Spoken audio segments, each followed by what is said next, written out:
de la fumée, si je dois continuer à avoir tant de millions d'autos dans mon pays qui chaque jour roulent et dégagent de la fumée qui pollue et qui constitue des gaz à effet de serre, il faut que je paye les impôts pour ça. Et pour diminuer mes impôts, avoir l'autorisation de continuer à évoluer dans ce sens, il faut que je te soutienne, toi, à ne pas produire de gaz. Comme ça, je partage mes gaz avec toi. C'est-à-dire mes gaz ne sont plus mes gaz à Bassono, c'est les gaz à Bassono et Diallo. Donc si on divise par deux, maintenant c'est équilibré. Mais si c'est moi tout seul, je pollue trop. Est-ce que vous comprenez? Voilà. Donc, moi je te soutiens, et toi tu ne produis pas. Mais quels sont les effets sur toi, ton avenir, ton développement, etc., etc. Et quel est l'avenir finalement de toute l'humanité dans cette affaire-là? Est-ce que toi, si tu te révoltes, tu dis non, tu pollues aussi, qui perd? C'est moi ou bien c'est tout le monde? Donc il y a beaucoup de questions à se poser. Et vous voyez que les énergies, il y a des énergies aussi qui peuvent être bien pour tout le monde mais qu'on ne peut pas valoriser. L'énergie solaire, on limite les recherches dedans parce qu'il y a des puissances derrière.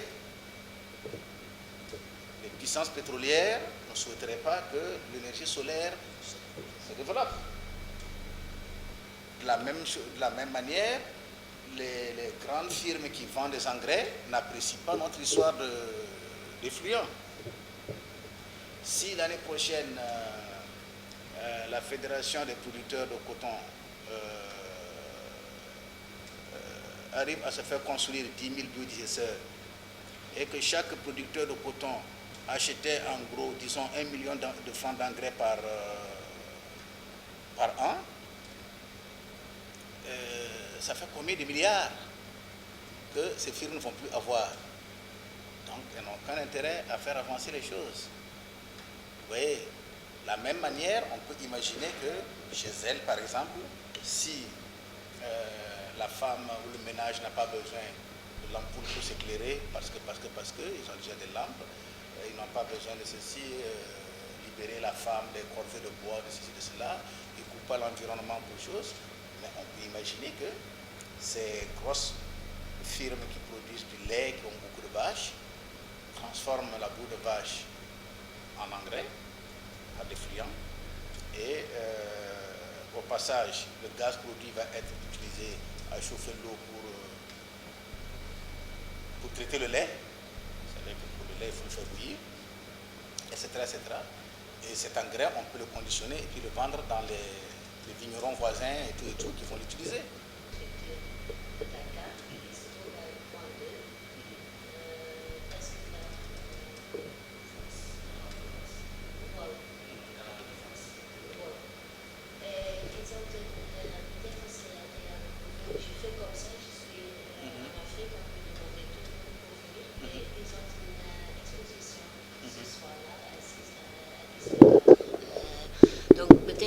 Comme vous, pour y aller, going global in Dakar, c'est eux, ils devaient être ici aussi ce matin, mais c'est aussi l'espoir que vous allez à une autre.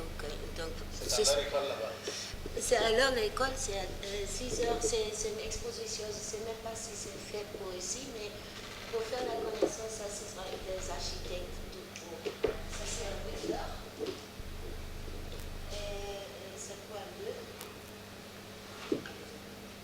Oui, donc c'est ici, ça c'est le CAD, il y a notre route là, rentrer des marchandises. Aussi, c'est une chose comme ça, je crois, c'est presque au fond là. Et en bas, c'est encore un homme. Travail sur la gouvernance décentralisée des ressources naturelles. Si vous dites gouvernance, c'est comment on gère les ressources naturelles au niveau local. Maintenant, sur ça, j'étudie l'impact de l'outil, les conventions locales de gestion des ressources naturelles sur la commune rurale de Djilor. Les conventions locales sont des outils qu'on essaie d'organiser au niveau des collectes locales de base, c'est-à-dire surtout au niveau en milieu rural, pour voir comment mieux gérer les ressources naturelles avec les populations. Ce qui a amené cette convention, c'est parce qu'au début, c'est l'État qui faisait tout. L'État faisait toute la gestion. Maintenant, on a vu qu'il y a des limites par rapport à ces gestions étatiques-là. C'est pour cela que le gouvernement sénégalais a fait la décentralisation. Cette décentralisation s'est aboutie juste en 1996 avec la loi 96-06 et la loi 96-07 portant respectivement Code des collectivités locales et aussi transfert de compétences. Maintenant, moi, j'essaie d'évaluer comment cet outil, l'impact de cet outil sur la communauté rurale de Djilor. Maintenant, il y a des forêts au niveau de la communauté rurale. Pour une gestion, pour une co-gestion de cette forêt, on implique les populations de cette communauté rurale-là pour mieux gérer les ressources de cette forêt. À travers cette gestion-là, les populations auront l'organisation même de la forêt. Et au début, on savait que c'était un peu les représentants de l'État, comme les eaux et forêts, et aussi, il y a aussi d'autres services qui assuraient la gestion, et que ces gestions-là n'étaient pas viables. Sur ce, les populations se sont réunies pour mettre en place un système de gestion avec des règles bien précises pour mieux gérer les ressources. Donc, mon étude s'appesantit sur cette thématique-là pour voir comment cette convention a des impacts sur avant tout le côté institutionnel, c'est-à-dire comment la convention permet de renforcer le conseil rural, qui est l'organe exécutif, aussi comment l'impact aussi écologique, comment aussi la convention a permis la régénération des ressources de la forêt, les JIFA, surtout au niveau de la communauté rurale, comment aussi la convention a permis l'amélioration des revenus des populations. Si tu peux donner comme une donne, qu'est-ce que ça sera intéressant pour un groupe comme tel, vis-à-vis, qu'est-ce que tu serais de souhaiter? Ouais, c'est le français. Tu comprends, tu as fait comme ça, donc peut-être. Vous êtes dans des cas, c'est comme pour vous deux, même chose. Donc je peux être fixé sur ce que moi je veux, mais ça ne va jamais arriver. Donc vous avez les mêmes questions. Ce que vous faisiez là, moi je fais ici. Comme ça, donc nous cherchons. Et qu'est-ce que nous pouvons donner l'un à l'autre, changer même le thème comme ça. Donc, vous me demandez une question sur le thème, donc là c'est trop pour moi.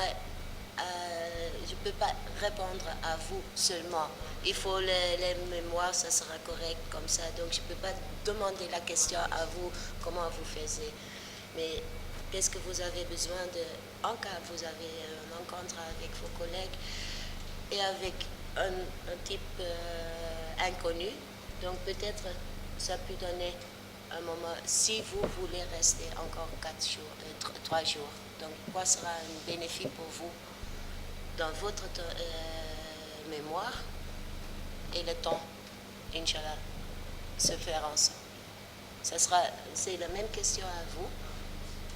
Vous me comprenez? Voilà, maintenant, moi, je me propose de faire une comparative de 2 quartiers, mais c'est surtout par rapport à la restructuration. Ces 2 quartiers, de façon générale, ce sont des quartiers spontanés. Mais l'un des quartiers a eu à faire l'objet d'une opération de restructuration et de régularisation foncière. Donc la restructuration, c'est une opération qui vise à améliorer l'état ou la condition de vie de l'habitat. La régularisation, c'est par rapport à une procédure administrative qui permet à des habitants qui n'ont pas de titre foncier de disposer à des titres comme le droit de superficie. Donc comme je l'ai dit, c'est 2 quartiers qui se trouvent dans la zone de Pikine. Mais la zone de Pikine, c'est une zone qui est assez large, comme je vous l'ai dit, et qui est composée de 16 communes d'arrondissement. Vous serez obligé de choisir une commune d'arrondissement parmi les 16. Jusqu'à présent, je suis en train de voir la commune d'arrondissement qui a les quartiers qui peuvent faire l'objet d'une étude comparative et où le problème peut être ressorti de façon beaucoup plus large, quoi. Donc, qui peut sortir des différences entre les deux quartiers. Donc pour cela également, il faut un certain nombre d'aspects qu'il faudra mettre en œuvre, qu'on peut appeler des variables et qui vont se traduire sous forme d'indicateurs, parmi lesquels la typologie de l'habitat. Donc il me faut étudier la typologie de l'habitat pour voir, par rapport à la restructuration, le quartier qui a été restructuré, certainement, il y aura une typologie de l'habitat qui sera différente de celui du quartier qui n'a pas été restructuré. Si on prend également un autre point ou un autre indicateur, c'est-à-dire les équipements, on peut considérer que dans la zone qui a fait l'objet de restructuration, il y a beaucoup plus d'équipements où la voirie est beaucoup plus ouverte et beaucoup plus grande, contrairement à la zone qui n'a pas fait l'objet de restructuration. Donc de façon globale, moi je vous propose de faire cette étude-là. Donc pour l'instant, je ne sais pas ce que ça va ressortir parce que c'est des zones que je connais de façon approximative comme ça. Mais bon, il me faut aller sur le terrain avec les indicateurs que j'ai mis en place pour voir ressortir réellement s'il y a des différences larges entre ces deux quartiers-là. Les crises dans ton projet comme ça, donc franchement il reste ouvert, c'est-à-dire si vous disiez qu'est-ce que ces 4 jours va donner, pas de solution, encore plus, c'est-à-dire à moi je vois beaucoup de difficultés pour moi-même commencer penser au Sénégal les choses. Vous mis quelques à vos manières, comme ça. Donc, la solution ne sera pas là. Ce sera approcher, faire une possible solution comme ça. Mais nous faisons les choses différentes et nous avons des autres problèmes. Mais je vais vous, des fois peut-être dans votre cas, ça sera montrer quelque chose, mais dans votre les affaires que les autres en fait, c'est pas moi que peut-être je peux trouver quelque chose. Et le transport, en fait, ce sont mes questions, mais pas si bien mis comme le vôtre, comment le faire, comme ça. Donc, franchement, je suis impressionnée par les Sénégalais parce qu'ils font avec, comme ça. Et là, c'est aussi une grandeur, mais c'est souffrant. C'est ça, vos recherches ont une certaine préoccupation avec les choses. Donc, la question à vous aussi, monsieur, c'est si et en cas. Donc, au contraire, ce que moi, je travaillais avec des étudiants, c'est, comme je disais, le plan Yahay. Côté Yahay 1, parce que probablement, c'est comme vous le dites, là aussi, c'est en développement, mais c'est vendu comme ça. Donc, mais il n'y a pas de structure urbaniste, il n'y a pas l'autobus va là faire plan Yahay, lourd transport des gens, en fait, ou de transport, et ils ne sont pas des rues comme ça. Donc, le développement, le bus est là, ça sera impossible chez nous parce que les maisons devaient être là en avant, mais tu vois la rue, elle est déjà cassée comme ça. Donc, on n'est pas si loin que je pensais. Comme ça, de plan Yahay ou bien c'est 10 mètres plus loin, c'est pas la grande chose, je pense, au monde, comme ça. Donc, faux problème, certaines. Je peux comprendre comme ma... Bon, c'est un atelier qui était simplement destiné à établir des échanges entre étudiants de différents profils pour les amener un peu à pouvoir échanger sur certaines problématiques et à écouter aussi des professionnels qui peuvent leur donner quelques informations supplémentaires sur des domaines très spécifiques. C'est impulsé par une consultante venue donc des Pays-Bas.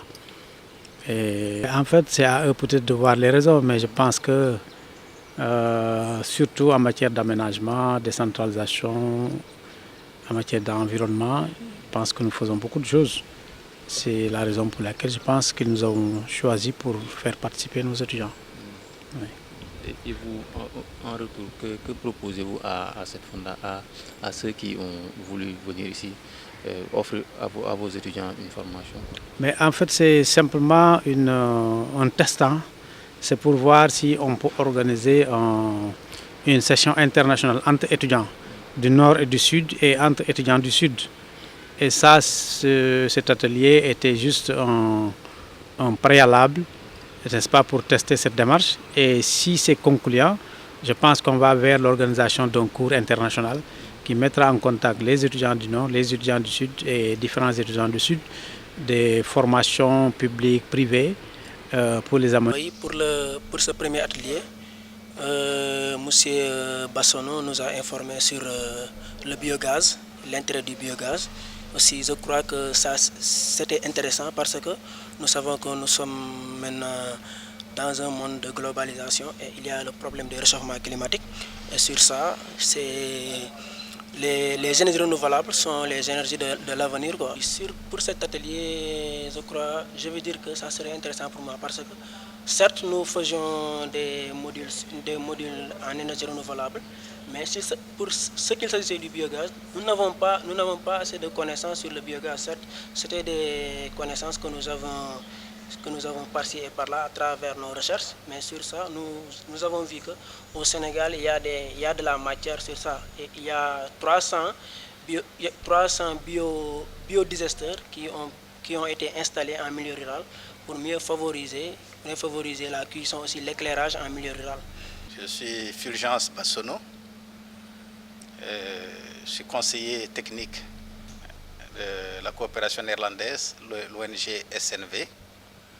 Donc, je suis au Sénégal depuis 3 ans pour apporter l'appui technique à la mise en œuvre d'un programme d'énergie domestique qu'on appelle le Programme national de biogaz domestique du Sénégal.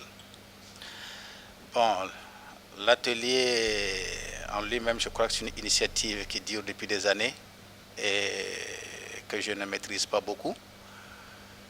Mais la relation entre l'atelier et ma présence ici, c'est que les promoteurs de cette rencontre-là mettent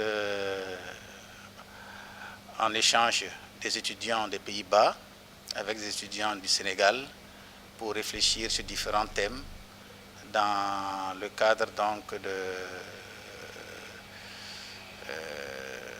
d'un concept de sciences et migration, lui-même inscrit globalement sur le tourisme intelligible.